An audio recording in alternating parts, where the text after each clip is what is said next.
pag-abang ng mga Pinoy boxing fans kung sino ang susunod sa yapak ni Manny Pacquiao. Hindi natin may tanggi na makasama itong pambato ng Lagawe, ifugao na si Carl James Martin. Kilala bilang Wonder Boy ng Philippine boxing, ay patuloy na gumagawa ng pangalan sa international stage. Another straight shot. Oh, that's a nice body. A nice upper. Siya ay may 24 na panalo, 19 na knockouts at nanatiling walang talo. Siya ay rank number 2 sa WBO at rank number 7 sa IBF, the Super Bantamweight Division, kung saan naroroon din ang mga bigating pangalan tulad ni na John Riel Casimero at ang monster ng Japan, si Naoya Inoue. Ngayong ika-7 ng Desyembre.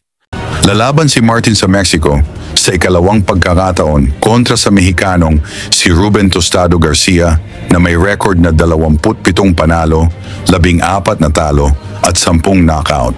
Hindi ito basta-bastang kalaban si Tostado dahil nagmula ito sa 2 magkasunod na knockouts sa kanyang huling 2 panalo.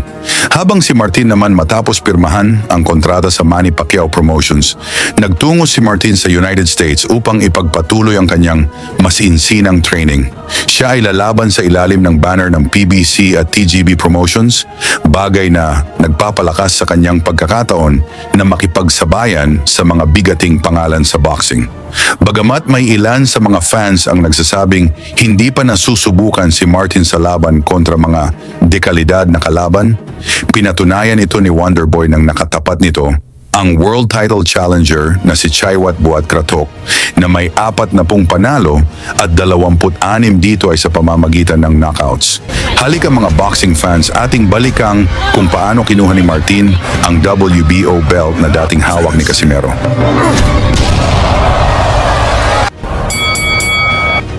Sa pagbungad ng unang round, palitan agad ng malalakas na suntok ang eksena, kung saan kapwa hindi nagpapatalo ang dalawang boksingero. Yellow and black for this bout. Carl James Martin entered the ring with his entourage composed of elders, our elders and ifugao, counselors. Wag po nating imaka yung mga... Malalaki ang mga titulo. Yes, for sure. Okay. It's important, partner. This is patience.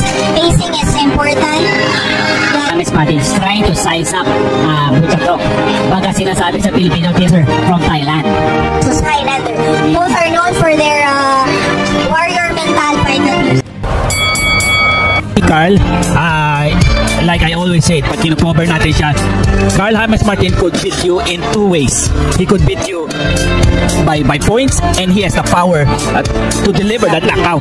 Exactly. Natin yan din sa laban ni Melindo. Yes, napansin natin yung although malaki siya, yung reach yata medyo may disadvantage din siya.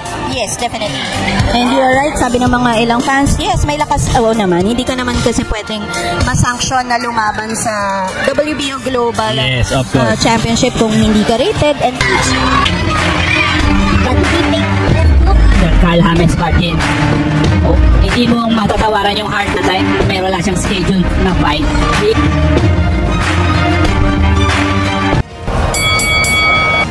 Sa pangatlong round, unti-unti nang lumalamang si Martin sa pamamagitan ng mga malalakas na kombinasyon. Taiwan, yes. And this global title by the WBO is a good kuha ang world title.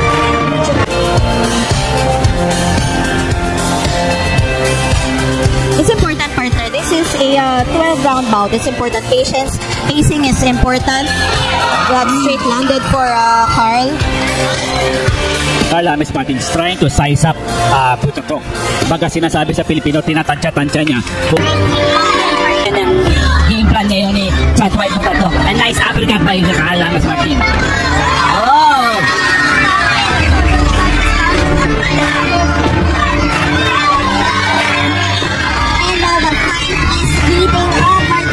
May mga boxer dyan ayun.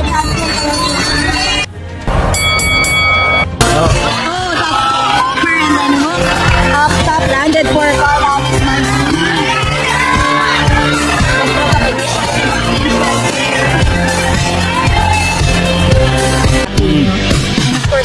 been constantly evolving. There you have it, a double jab and then a body shot from Carl. Siguro yung fruit of labor ni Carl James Martin at ngayon unti-unti niya nang nakukuha. He signed for MP Promotion, TGB Promotion and Premier Boxing Championship. Rank 4 in Thailand. To the face of Carl James Martin. I mean, yung mga ranking na yan, I have to watch it for the next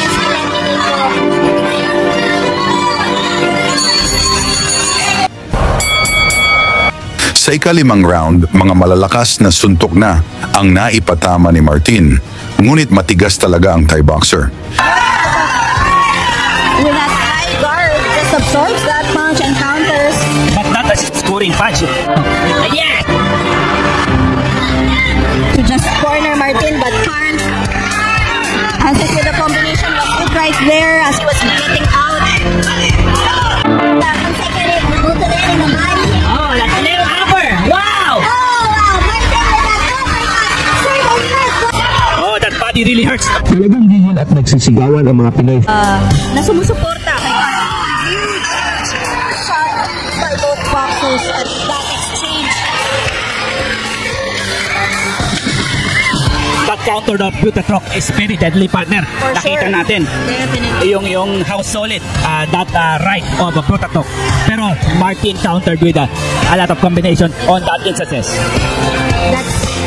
That's what Carl James Martin also does. And he counters on Butatrok with that leaping left hook and that right counter. Alam naman natin that Carl James Martin, hindi mo matatawaran yung Butatrok, partner! Pinamana naman siya ng 1-2 doon! Oh! Wow! He was able to recover from that. He was stunned by those punches and he is still standing partner. Counters with Oh, a little rubber legs for Butatrok right now.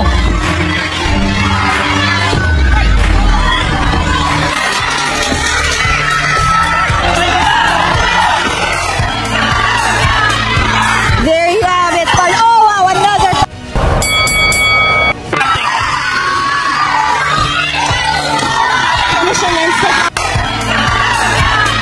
Sa ika-6 na round, mula sa matitinding suntok ni Martin, bumagsak si Buat Kratok. Nakatayo man ito, ngunit halatang hilo pa, kaya dito na itinigil ng referee ang laban.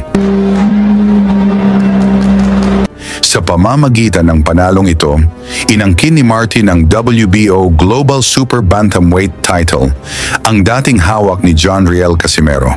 Tungkol naman sa pinakita ni Martin, handa na ba itong mag-world champion sa Super Bantamweight Division? Pag-usapan na lang natin yan sa baba at suportahan na lang natin si Martin sa kanyang laban kontra kay Tostado ngayong ika-7 ng Disyembre. 2024 na gaganapin sa Mexico. Lagi niyong sundan, huwag magpapahuli. Pag-usapan ni bakbakan, balita niya at laban. Mga Pinoy na di nagpapagapi. Salamat sa mga suporta na lagi nandyan.